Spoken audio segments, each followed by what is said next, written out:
Do you know who the most successful pirate in human history was? If you're thinking Blackbeard, Captain Kidd, or any of these swashbucklers from the Caribbean, you're looking in the wrong ocean. The most successful pirate commander to ever live didn't answer to captain. Her name was Ching Shih, and she ruled the waves with an iron fist. Welcome to Lost Sparks History. Today's episode is about a woman who rose from the absolute bottom of society to command a massive armada that brought empires to their knees. This is the story of Ching Shih, a brilliant strategist, a ruthless lawgiver, and the undisputed pirate queen of China. Ching Shih's story is unique because much of our history comes directly from translated 19th century Chinese court records, naval logs, and the journals of Richard Glasspool, who was an officer of the British East India Company who was captured by her fleet in 1809 and kept a diary of his experience. Born in 1775 in the Guangdong province, Ching Shih's early life was defined by survival. We don't even know her birth name. Ching Shih simply means widow of Qing. As a young woman, she worked in a floating brothel in the bustling port city of Canton. But her life completely shifted in 1801 when she caught the eye of Qing I, a notoriously powerful commander of the Red Flag Fleet. But she wasn't about to just become another captive.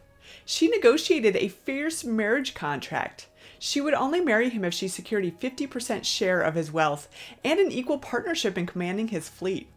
For 6 years, they ran the fleet together, transforming a loose coalition of raiders into a highly organized criminal syndicate. The ultimate test came in 1807 when Qing I died in a massive typhoon. In the cutthroat world of piracy, a leader's death usually meant the immediate collapse or splintering of the fleet.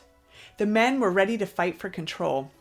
But Ching Shih acted instantly. She didn't let them fight. Instead, she secured the backing of her late husband's most powerful relatives and forced a tight alliance with Cheng Pao, a young charismatic lieutenant who became her second in command, and later her husband. Through pure political maneuvering, she took sole command of the Red Flag Fleet.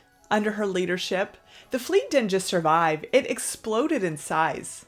At its peak, she commanded more than 300 massive warships and an estimated 40,000 to 80,000 pirates.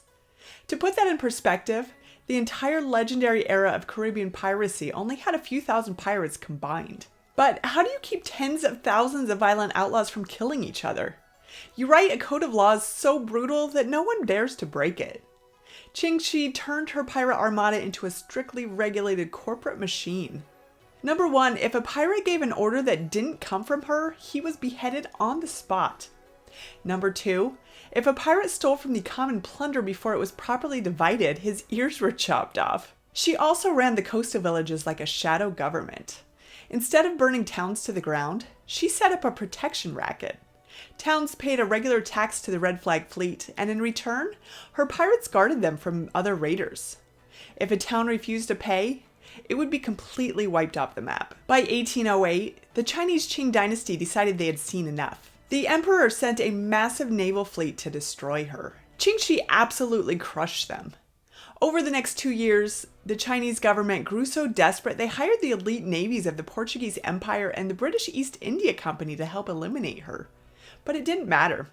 Ching Shih outmaneuvered all 3 global superpowers. She used heavy coastal winds and shallow water tactics to trap the massive European warships, capturing their vessels and forcing the emperor's remaining navy to stay docked in terror. She effectively ruled the entire South China Sea. Most pirate stories end the exact same way, at the gallows or a violent death at sea. But Ching Shih was a brilliant business mind, and she knew her luck wouldn't last forever. In 1810, seeing that the ongoing war was hurting her long-term profits, she walked right into the office of the governor of Canton, unarmed and accompanied by a small guard of pirate wives and children, to negotiate an ending to it all. She held all the cards, and she knew it.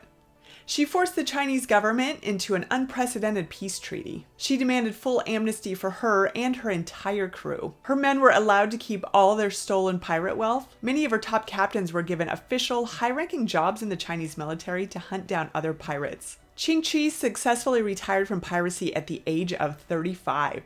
She settled back down in Canton, opened a lucrative gambling house and tavern, and lived out her days in peace, eventually dying as a wealthy, respected great-grandmother in 1844 at the age of 69. Her story is an amazing reminder that history's greatest rulers didn't always wear crowns. Sometimes they commanded the largest armada the world has ever seen, proving that with enough ruthlessness and strategy, you can force the entire world to play by your rules.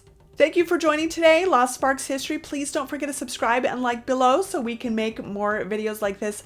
As always, let me know if there's anybody whose biography you want to see next time or who you think has been overlooked by history, and we will see you next time.